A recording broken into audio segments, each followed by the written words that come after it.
Welcome in to another exciting episode of The Scene. I'm your host, Bubba Starts.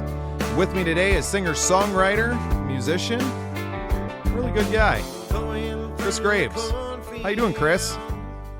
I'm doing well. Thank you. You're welcome. Beautiful introduction. Oh, well, you're a beautiful man. For our audio listeners who don't know, I encourage you to get on this man's Instagram. Chris, we've had the pleasure of knowing each other, at least on my end, for the last several years. We've worked together a couple of times on some shows, and but for listeners that don't know you, who is Chris Graves? Chris Graves is kind of more of a brand, I guess, really than a person. Graves isn't my real last name, and we're gonna talk about that later. I believe, anyway, we're gonna talk about that later.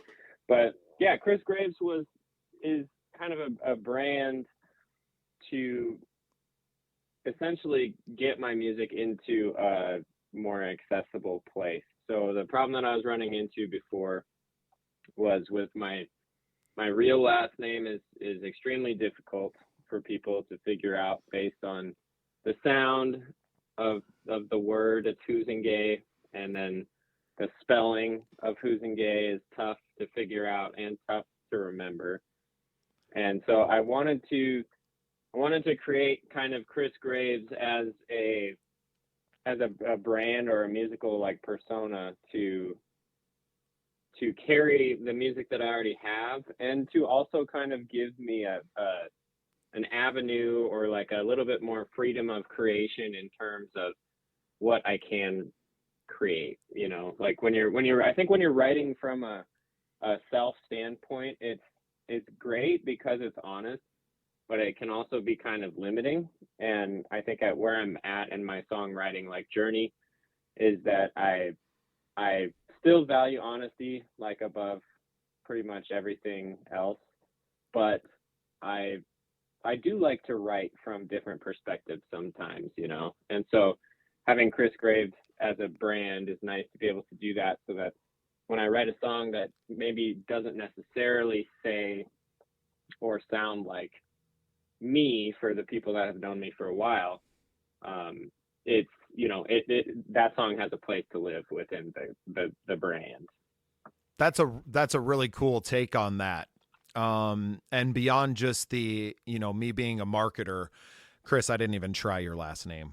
I didn't even try. So the fact that you went, hey man, this is really tough to, I mean, even just to get gigs, they're like, hey, we're going to call that Chris guy, and can't really, and it just gets messed up all the time. I mean, my name's super easy phonetically, right? It starts STARTZ, and people mess it up all the time. They skip the T, or they skip, you know, it always gets messed up, right?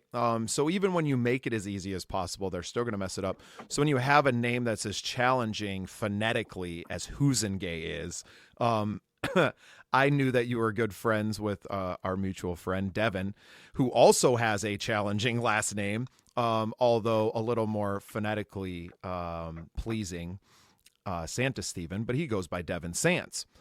So both of you are kind of going by monikers, and while both of them probably have roots in that, hey, let's make this a little easier to sell, I didn't even think about the extra persona that it kind of gives you to write from too. That's a really cool perspective that you have now, and a freedom, really, because I, as a songwriter, write from a very personal place, and I don't feel sometimes that I have that freedom because it doesn't sound like me.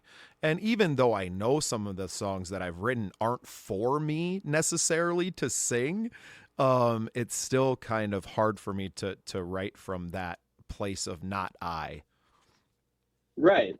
Well, yeah, and I think as a songwriter too, I think that oftentimes it's very easy to, like, I've experienced this where I've been creating a song and I'm writing from a different place, whether it be, like, I used to do co-writes with a good friend of mine named Richard Gruer, who's an amazing songwriter.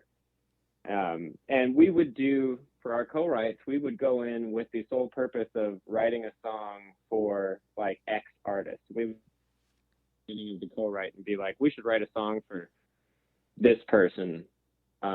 You know, whether that was a local person or whether it was like, we're writing a song for Taylor Swift today, you know?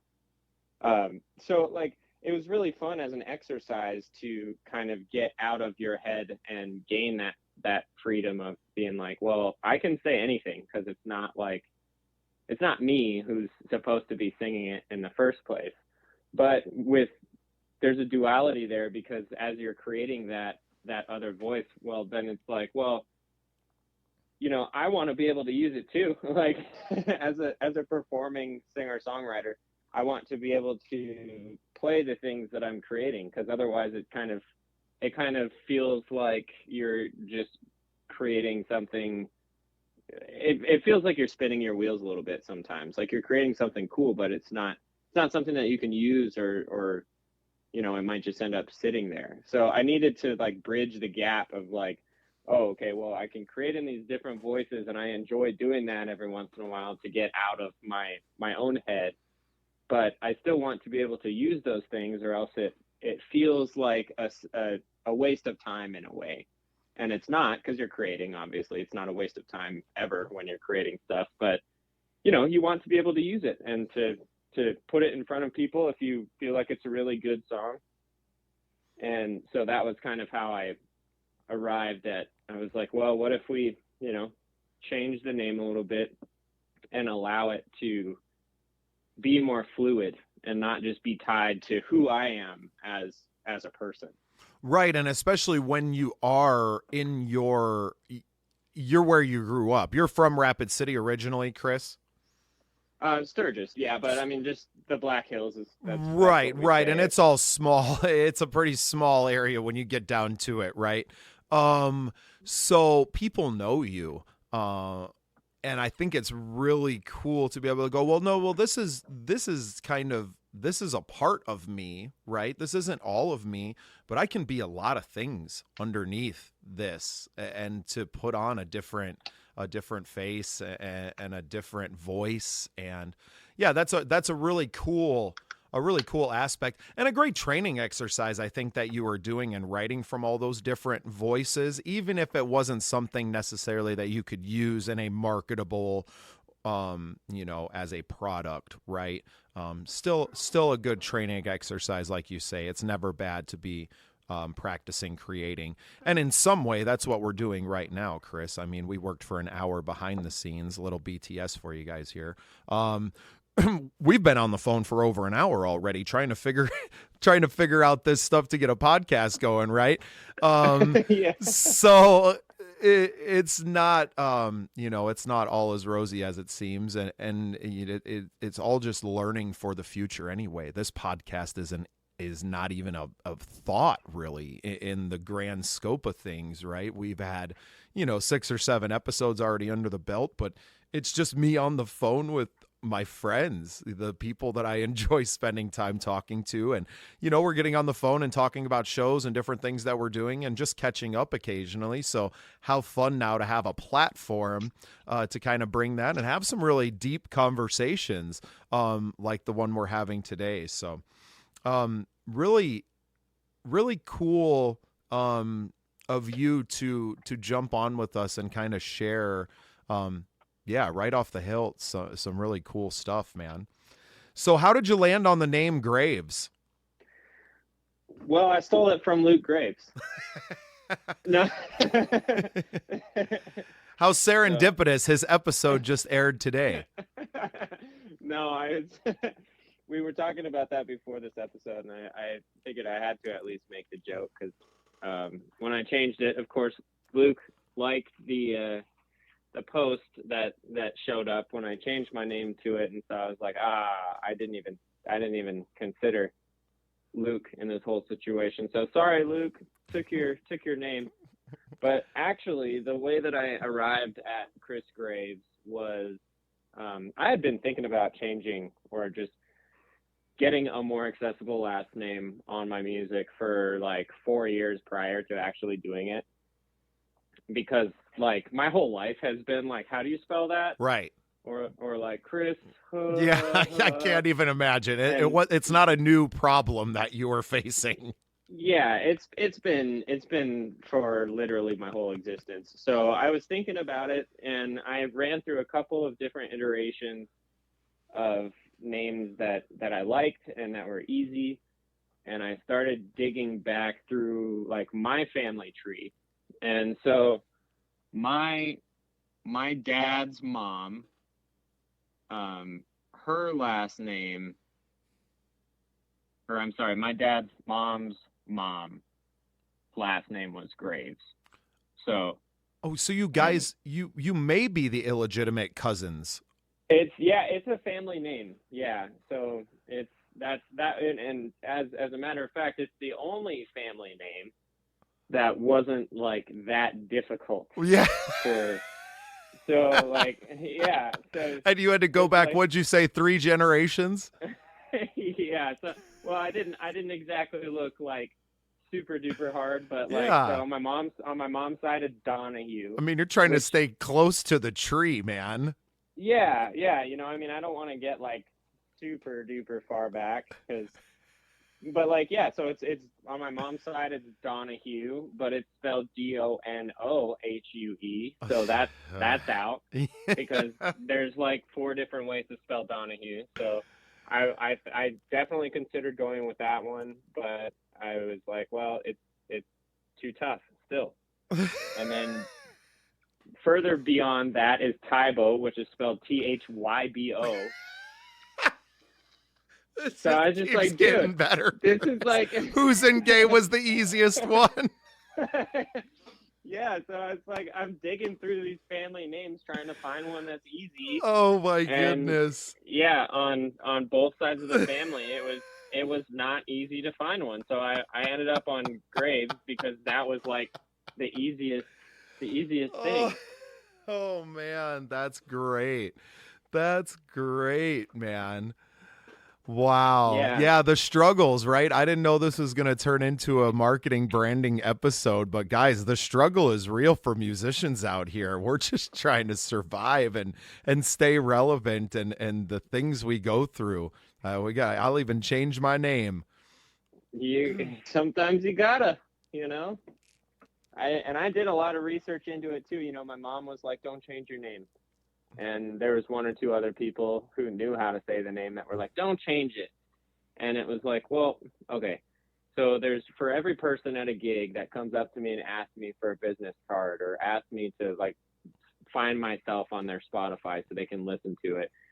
For every one person that does that, there's probably three or four other people, like not to sound full of myself because of like, sometimes you play gigs that don't go amazingly, but for every one person that comes up and asks, there's probably like three or four other people in the crowd that liked your music enough that they would listen, but they just didn't want to come and ask. Like Right. there's that whole extra step of effort, and I was like, I need to delete that step because like especially in the world of today, people don't want to have to put effort and they don't need Man, to. Like stuff like Spotify the just keeps feeding it to you. right. Just Yep. music. Well, and marketing And is so huge, man. I mean, the little QR codes on our marketing materials at shows, I put them right on the tables, bud. I put it right here is my music. Please go check us out. Please give me your email address. I'll go talk to everybody in the building. Like I almost spend more time talking to people and marketing the band and meeting people and getting email addresses than I do actually playing music, right? Because in some ways it's more important. It's really easy for me to deliver on the music side of things. We've been doing this a long time, Chris. yep. I'm not a young man in the game anymore. I'm pretty confident when I go into a show that we're going to do what we came to do. Quitting drinking and partying at shows and things has a lot to do with that. I'm there to do a job. I know the set list that I bring to the table is going to work in the majority of places. You might not have the greatest crowds everywhere, but I know everybody there is going to have good things to say about what they saw. Obviously you're going to have more energy at this show or that show. Those are just things that we deal with as well. Until you build that on your own, right? And you're selling out these places, and that's what we're really trying to build. That's kind of a lot about what the show is the marketing, helping people come out of their shell. You know, there's a few of us that do it really well and are very active and are out there working, and then there's a lot of talented people that aren't as much, and we're trying to, as much as you know, we are doing it for ourselves, we're trying to lead by example as well. People are watching. I say all the time, nobody's listening, nobody's watching, but they are. Everybody's watching. They see us. They see what we're doing, and it's very important that we set a standard and to keep doing what we're doing, and to be marketable, and to talk about those things too. It's huge to even just have this little conversation about you changing your name. For all you kids out there, if you got a really hard last name and it's just been, unless you're going to make it your thing, which I did, right? I leaned into it and said, no, starts with a Z. Well, and then I'm going to make it and ends with a Z as well. We're going to lean into that. That's my family's way of doing it, right? That's, it's easy enough. It's a little bit of misspelling, but, you know, take some advice, and if you're not making it as easy as possible for people to find you, they're not going to find you. Because even if it is as easy as possible, they're still not going to be really looking for you either. So when they do go to look, and then it's too many barriers, man. It's too much to break through. Yep. Yeah, exactly. I wanted to make it so that, like, I say my name on the microphone and people hear it and they're like, oh, okay. And then they can Google it. They can see it. Search it and it's there. You right. know, like I want to do my best to, because it's not that I don't enjoy having conversations with people at gigs and stuff, like when I'm performing or just out and about. Like, I love talking to people and getting different perspectives. But it does, like, there's a lot of people out there that don't necessarily enjoy that, you know, like there's some people that don't necessarily want to be approached by other people when they're out. They just want to kind of hang out and, like, oh, bro, I make people uncomfortable all the time and be there. Yeah. And, like, I wanted to make it so that it was like, I don't even have to do that. Yeah. Because I'm definitely one of those people, like when you were saying that there's a lot of people that are really good at you know, going out there and, like, really self-promoting. Like, Devin is killer at that. You're amazing at that. I am a gigantic slacker on that. So I was like, I want to make this as easy as possible. Yeah.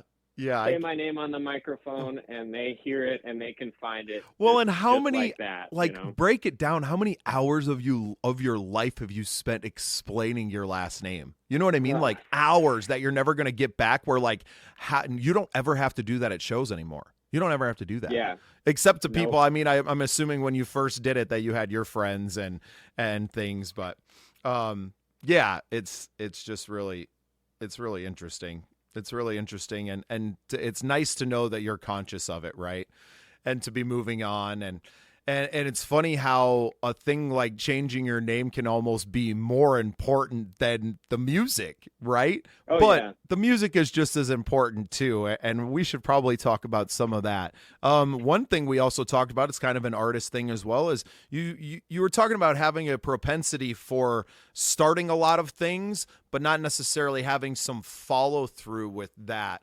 Can you kind of address, like, what, as an artist, that like, you know, you have to create, right? So that you're in this, like, okay, I have to create new stuff, but then having the wherewithal still to kind of, like, drag these things across the finish line still.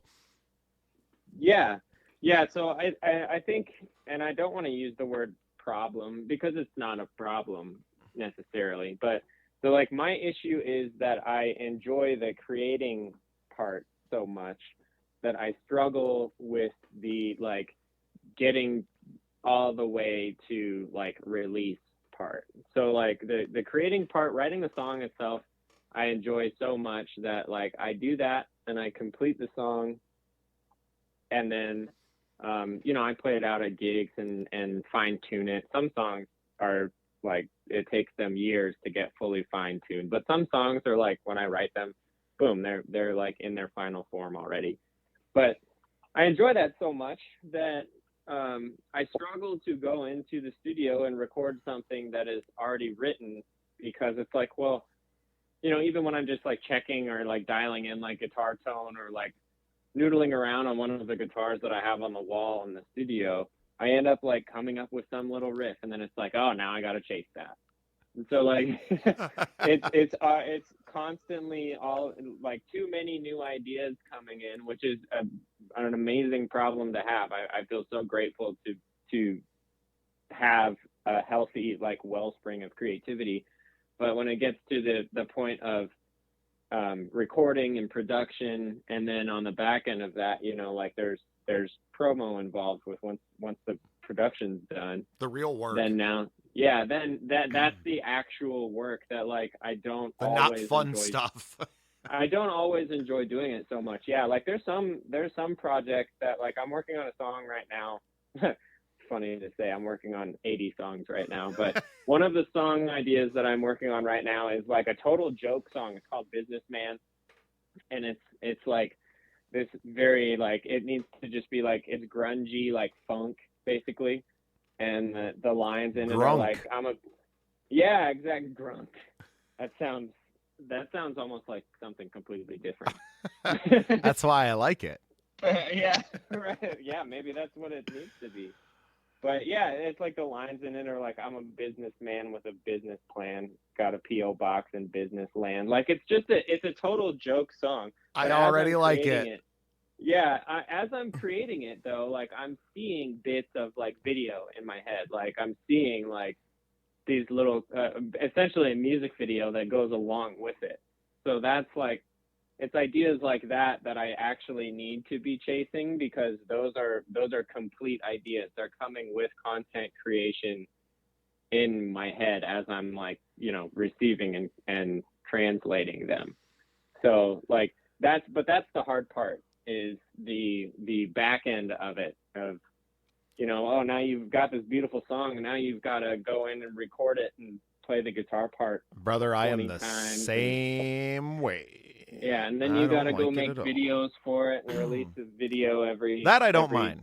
I don't mind being in front of the camera, day. But I can't do the selfie cameras, and I'm really bad about that stuff. I have my truck set up now to where I'll do some lives from the truck because it's set up, but like I'm not going to sit there looking into myself, and I don't really have that necessarily.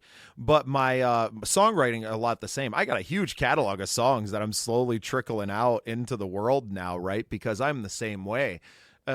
It's difficult for me. I've learned how to do a lot of other stuff in the music business, and it took me a long time to learn all that.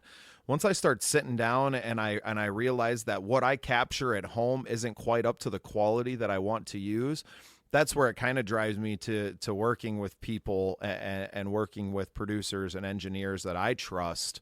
And that's very fortunate in our group of friends to have a couple of them. Matt Beener has been on the podcast now. Tom Freer is obviously, fantastic. And he's done all my, and Tom Freer has done all my stuff, right? So I'm Yep.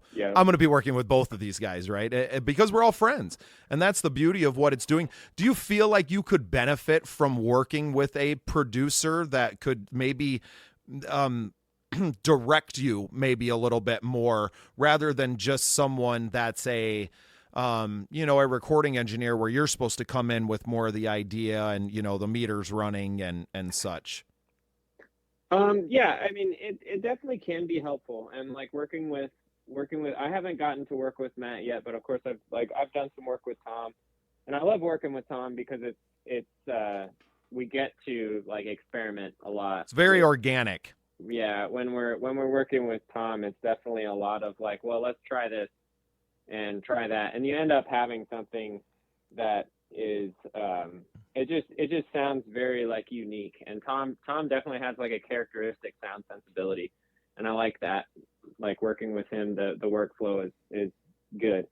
I think working with a producer, I've had nothing but good results. Like the last 3 songs that I released. So that would be Heart Shaped Box, Homecoming Comets, and We Are, which are still on the Chris Huisenga Spotify if you want to listen to those. those 3 songs I worked with Jay Hall down in Franklin, Tennessee, just outside of Nashville. And he is an amazing, amazing producer. Like, the guy just, like, he has all of his ideas that pop into his head are, like, excellent ideas. And they execute stuff so quickly down there. Like, their workflow is, like, turbo speed. Like, it's just incredible how quickly things get done. So, like, it's definitely very helpful to work with a producer in terms of offering different ideas, and productivity wise, like, they're just going to be more productive than, like, self-recording. That's just the fact of the matter, because, you know, having another person there to, like, hit record, and you can just be like, do it again, and then they hit the button, so you don't have to turn to your computer and, you know, cut it out or do whatever. It's really, really helpful. But what I will say is that, like, I feel like it's, for me as a creative person, for one, I think it's stressful to have the meter going. I don't necessarily enjoy the feeling of, like, oh, well, we got to get a good take in the next 20 minutes because we need to move on to drums, or we need to move forward to this thing or that thing or whatever. Like, I don't understand how people wrote albums in the studio when they knew that it was, I guess, what if they had the record company, the was, like, labels were for paying it. the bills, buddy. Yeah, That's how but these great albums were made, because the meter yeah, wasn't running. I mean, it was to them, right, but not to the artists themselves. They didn't deal with any of that business stuff. And that's actually yeah, a big thing. Yeah, you know what? And I had a phone conversation with Ruthie Kraft today, who yeah, I love I Ruthie. know, right? I saw you guys play together at the Deadwood Tobacco Company the last time we were out in the hills, and yeah, she's down in Austin, right? And she's doing it, full-time musician, and I'm listening to her catalog today, and, like, Killer, what I'm killer, hearing yeah, on her, yeah, what I'm hearing on her Spotify is, like, totally different stuff than what I was seeing live, right? And because the production, and obviously she's collabing with some very, very, you know, talented people on her end as well, right? That it's like, wow, yeah, the depth of some of these artists, and the depth that you have to have as an artist these days, both musically and as just a brand, a story, a something, right? But yeah, I encourage any of our listeners that don't know who Ruthie Kraft is, that you go look her up. She's going to be coming through on some shows this summer. So a little teaser there. Chris, yeah. She's killing it, man. yeah, well, and you guys love have, her as a person, right, too. and you guys have met through another mutual friend of ours, whose name has already come up in this conversation, but we can't let you escape the podcast without talking about the bromance that is Chris Graves and Devin Sants. The bromance that is Chris Graves and Devin Sants. Yeah, we do love Devin. We do love Devin in the Chris Graves house. That's for sure. It's, you know, Devin and I have known each other for, oh man, it's getting up there now, I guess. It's been maybe like 6 or 7 years or something like that. So Devin and I met actually under really weird circumstances. Well, we met at an open mic originally, but Devin really, like, became my friend a little bit after that. But no, we've just shared, like, we've shared so many gigs over the years, and Hey, don't skip over the weird circumstances, buddy. That's what we're here for. We want to hear the origin story. Come on now, don't be burying the lead here. All right, so we met at an open mic, and we really became friends, like, a little bit down the line. I couldn't give you like a timeline, but it was probably within a year or two from when we originally met, maybe even like 6 months. But I was at a bar in Sturgis for it was after one of my friends' funerals, and I was at the bar just, like, trashed, so wasted, like, crying at the bar because, you know, like, my buddy just died. He died of a heart attack at 24. That's just crazy. And yeah, it is incredible because I was also 24 at the time, and so, or I was 25, I guess. So like it was just out of nowhere, totally. And Devin just happened to like show up at the bar. I don't know if he was getting food or whatever. I don't really remember that day very well, but he just like showed up and saw me sitting there crying and was just kind of like there for me, and was just being a great Devin Sants caretaker. You know, like if you know Devin, you know, like he cares about people so much. Yes, he And does. so we kind of exchanged. I think we exchanged numbers, and we were like, yeah, let's co-write sometime. And he and I still have not co-written a song. It's incredible. But we've just shared, like, from there, you know, like Devin kind of just became a good friend, and he was playing a lot of open mics and stuff, and I had already had kind of an established gig base at that point. So I was like, you know, Devin, you should come and play some gigs with me. And he was playing gigs too. I'm not going to take credit and like I made Devin Sants a performing musician, because that's not true. He was playing some gigs here and there too. But I was like, you know, let's split some sets. Well, there was an opportunity there. Yeah, I mean, well, and there's like I didn't have 3 hours of music, and bars wanted 3-hour gigs. Yeah. And so it was like, you know, Devin, let's split some set bills. And we just kind of like kept doing that. And there was another buddy, there was a trifecta of bromance for a long time there with a good buddy named TJ Ellis, who's an amazing songwriter and an incredible vocalist, like makes me sound like Fran Drescher. But he's out in Roanoke now. But maybe one day you'll get to meet him, or I'll put you in contact with him. So TJ, it was me and TJ and Devin splitting gigs. And then when TJ moved, it was like, well, you know, all right, Devin, we're going to be splitting all the gigs now. So we've played a lot of different places and traveled together and played a lot of gigs, and just are really, really close friends. And that's kind of, I guess that's the whole story. We're just really, really supportive of each other. Yeah, that helps a lot. And you're always pumping each other up, right? And that's why I love working with both of you guys, and I always want to work with you as a pair, because I like both you guys. You're my buddies, and I think you really bring the best out of each other when you're out there too, right? It's so wild that for all these years, and because of the fact that you had built this career off of like, well, yeah, but like when he's playing, I don't play. That's my break time. Yeah. That you've never written or played anything together. Devin's been pushing really hard on it, and because he has an idea called Gravestone Carvers, and Tom thought that I changed my name to Chris Graves to be in support of the Gravestone Carvers, and it was just it was actually just a huge coincidence.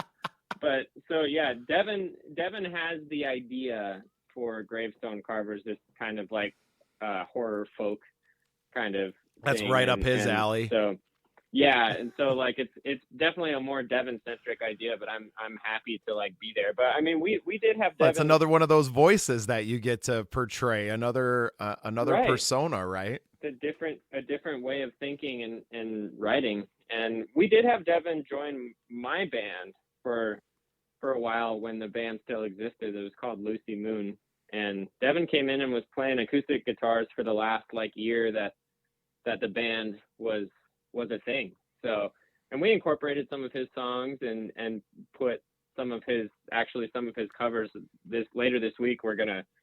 I'll be recording guitar parts for a cover of Bad Guy by Billie Eilish that nice. Devin is going to release, but it'll be featuring the old band on there. And it's like, that's one of my favorite songs to play. Yeah. So definitely it's always fun to work with him. We just have such a hard time nailing down the co-write the co-write session. The and time. that is not, yeah, and that's not an exclusive problem to just me and Devin. Like, that is, like, people in the Black Hills, I've noticed, are just very, I don't know if we're like timid or like too modest or what, but like getting a co-write session with anybody in the Black Hills is extremely difficult, because people have been writing by themselves for so long. And I think some of the people are afraid to share that process with other people, even though that they know that, like, both of us are seasoned writers. Like, both of us have written plenty of stuff before.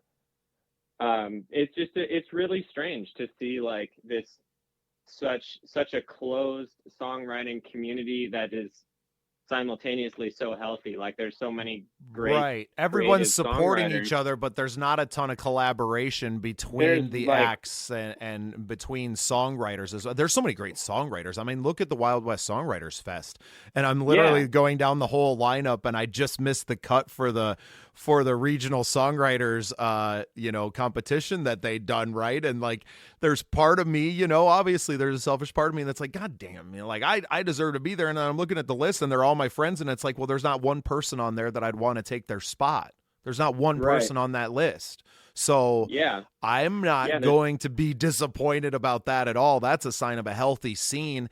And I think what you're talking about is because we've never really seen it done. We know the words, you know what I mean? The words make sense, but most people haven't seen it. I've never had a writing session with someone, right? I've brought my ideas to some other people and, a few things like that, but I've never gone into a building, into a room with that intention. We're going to write a song today, right? Or we're going to write and we're going to let the ideas flow, right? And we're going to hang out and we're going to jam. And I think that's something that people don't jam really anymore. So we're trying to kind of bring that back with our open mic night. Right now, we're just kind of getting it off the ground here in Mitchell at Dr. Lucky's. But I think nights like that are very, very important to a scene as a whole, because it starts to get that collaborative juices flowing. Hey, I'm sharing this, man. I just wrote this yesterday. What do you guys think about it? And when you start asking for that feedback, and when you start talking about your process on podcasts, and like, what we're doing is literally helping us to facilitate more of the things that we want to do. So I think it's coming around. I think you're right. That's where things are at right now, but we can also be the ones that change that. There's really nobody older than me that's going to do it for me at this point in my career, right? Like, I am the guy that should be doing it. That's why I'm doing it. There, the people that are a generation or older than me are, very invested in whatever career they may be. They're less than 10 years from retirement. They're, like, they're at a different place in their life. This season of my life is my season to work. And that's why I really, dove into, hey, this momentum that we're feeling right now, all the podcasts kind of just coming out of nowhere and being a thing. Pay attention to that. The universe is speaking. Listen and pay attention, and just keep trying to do the things that I think we all know need to happen. Instead of being like, oh, somebody should do that, just go do that. I think I said, I was like, oh, we need this. Oh, well, nobody else is going to do it. So we need an open mic night here. Cool. Let's go do it. We need songwriter nights here. Okay. That's what we're going to do. Well, and it's not just me. I think what I'm hoping to do by getting out and doing it is to show people how easy it is, right? If you can go in and you can be confident with some of these bar owners, these people would love to support some things like this in little towns all across the state. But you got to have a little bit of confidence, and you got to be confident that you're going to show people a good time, right? That you're going to bring people into the bar and make it work. I come in as a businessman to these establishments going, hey, it might take a little time to build. Yeah, it might take a little time to build this too. The open mic, it's not going to be something overnight. You're not hiring Kiss to play one night only. It's a different thing. It's going to take maybe 2 or 3 months to even just get a regular base of people that are showing up. You're going to have peaks and valleys in that time. You're going to have some really good nights, but over the course of a year,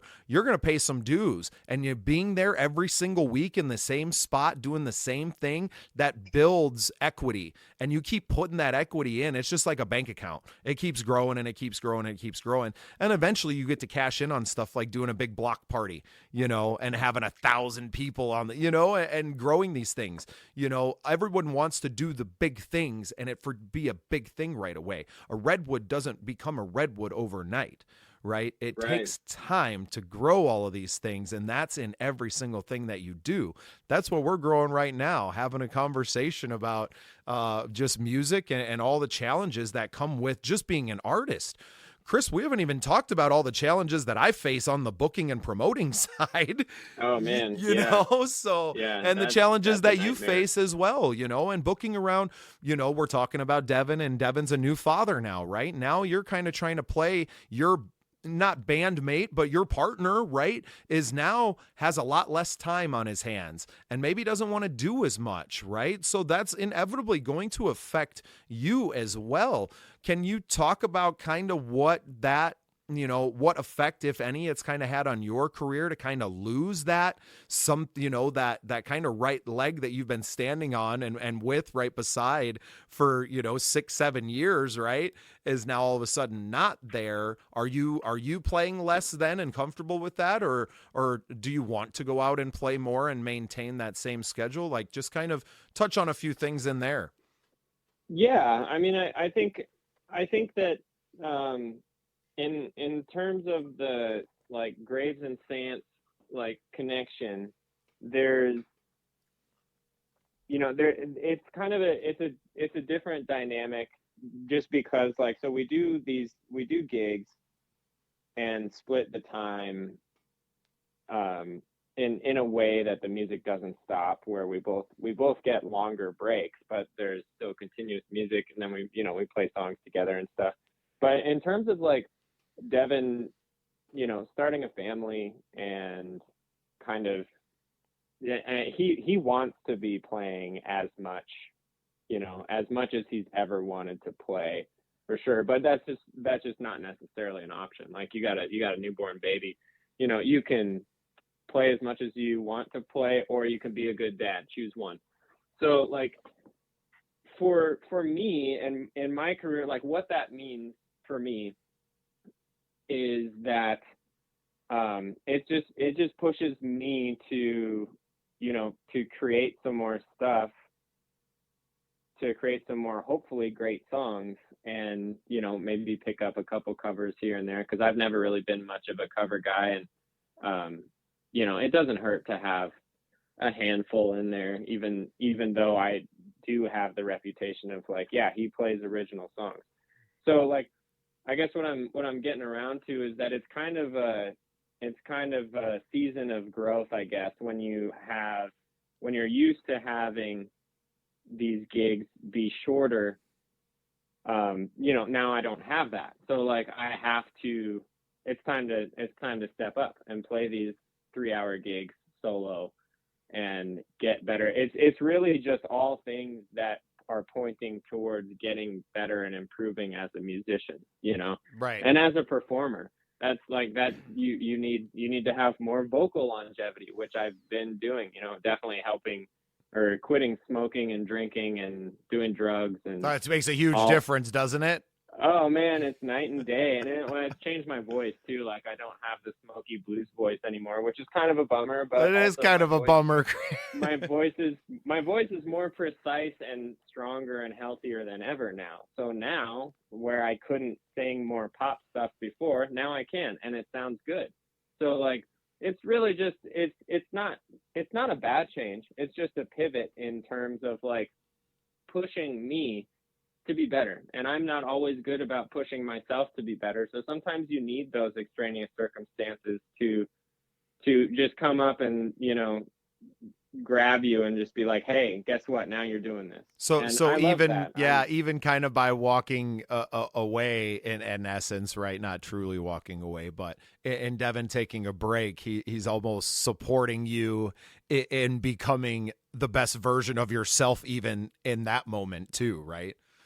Yeah, I mean, certainly, like, making the process happen faster, and that's something that I was working towards. Progress can be slow sometimes, and so, like, this is a perfect opportunity for me to, like, really surge forward and fully invest in that progress, and play those 3-hour gigs and get that more of that stamina and more refined, and, like, start practicing. Like, I've been practicing singing actually lately, which has been really refreshing. Like, I've never been a singing practice guy. I've always just, like, my practice has been songwriting and singing what the song is.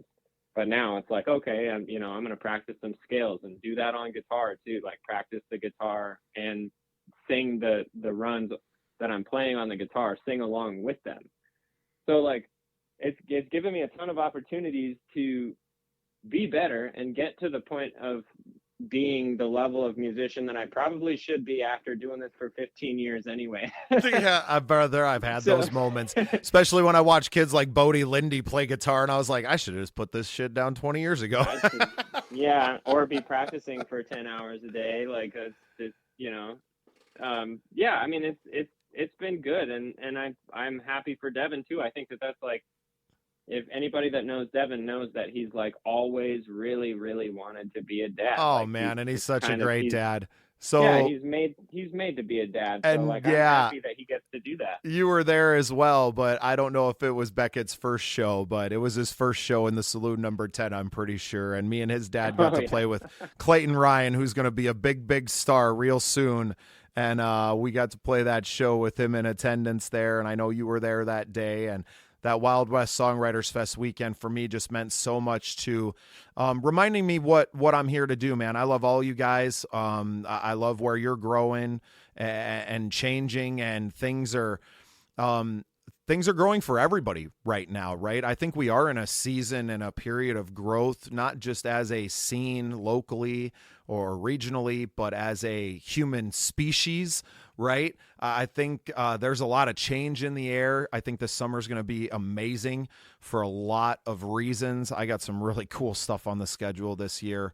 Really looking forward to. You got any? I know you're coming my way. Unfortunately, I'll be elsewhere. I'll be out in Okoboji for the Midwest Country Music Organization awards show next weekend. But you're coming out to Yankton and Mitchell next weekend. Can you talk about those few shows? You've been out here before now. I have, yeah. So we're playing Stringers on April 26th in Yankton. That's a fun room. I really like that room. Super duper chill, like, bar kind of gig. But I mean, we had a great turnout last time we were there, and I'm thinking we'll probably get more of the same. Yeah. And Well, your cousin just played there a couple weeks ago, so. Who's that? Oh, Luke. Yeah, I like that room just because it's a really good balance, right? Like, last time we were there, we had, like, a handful of tables that were listening, and a handful of tables that were just kind of, that were there, And I always like gigs like that because you get a good mixed reception. And, like, what I mean is, like, you get to test songs that, if, like, let's say, for example, you have a song that you think is great, and you have 3 tables that are, like, they're listening, they're there for the music, and you have 4 tables that are just there for, like, the beers. You can test that song that you think is great, and if you get one or all 4 of those tables that are just there for beers to look and, like, listen, if you catch their ear with that, then you know that you're doing something right. So, like, I always enjoy gigs like that because that's where you are, you're always fine tuning your performance and honing your skills, but those are such a great opportunity to to do that and to see like where you're at. It's like real time statistics, you know, like, and Yep. I love that. Yeah, it's so fun, man. Well, we're really looking forward to having you. And then April 27th, you're taking part rather in our Gentleman Writers Songwriters round at Dr. Lucky's. Yeah. I'm really looking forward to you guys checking out this room. This is where we've been hosting our open mics at. It really is. We've been calling it. It's got a vibe, man. I think we're going to call it the Vibe Clinic. I'm putting it out there now.